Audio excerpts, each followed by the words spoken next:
ജയിച്ചല്ല, റോഹനും ജയിച്ചു. ഒന്നാമനെ ജയിക്കൂ, രണ്ടാമനെ മൂന്നാമനെ കുറിച്ച് ആലോചിക്കേ വേണ്ട. അത് നിന്റെ തോന്നലാണ്. അല്ലടാ, ഈ ലോകം ഒന്നാമനെ അംഗീകരിക്കൂ. ഒന്നാമനെ അപ്പൊ വിലയുള്ള ആരാ പറഞ്ഞത്?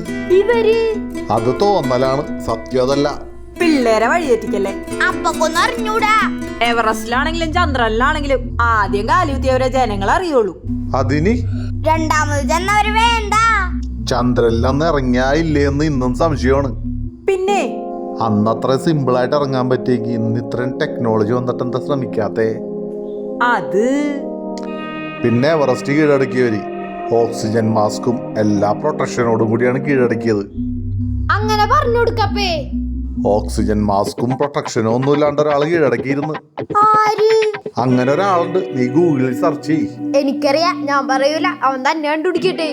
പഠിച്ചതൊക്കെ തെറ്റാ. തെറ്റുണ്ടെങ്കിൽ അത് തിരുത്തണം. അതെ, അതല്ലാതെ അതും പൊക്കി പിടിച്ചോണ്ട് നടക്കരുത്.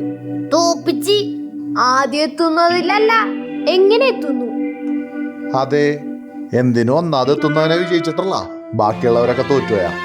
അത് IAS ആകാൻ ആഗ്രഹിച്ചവൻ IAS ആവും, കാരണം അവന്റെ ലക്ഷ്യം അതായിരുന്നു, അതിലെത്തി. IPS IAS ആകാൻ പോയവൻ മ്യൂസിക് ഡയറക്ടറായിട്ട് തിരിച്ചു വന്നവൻ തോറ്റെന്നാണ് അർത്ഥം. എന്തോന്ന്? അവൻ ആഗ്രഹിച്ച ഡയറക്ടർ അവൻ, അതവനായി. IAS പോയത് വീട്ടിലെ പ്രഷറും ഉണ്ടാവും. ഇന്നീ ലോകത്തുള്ളവരെല്ലാം ഒരു കാര്യത്തിൽ അല്ലെങ്കിൽ മറ്റൊരു കാര്യത്തിൽ ജയിച്ചവരാണ്. മനസ്സിന് ഇഷ്ടപ്പെട്ടത് ചെയ്യുക, അതിൽ വിജയം കണ്ടെത്തുക.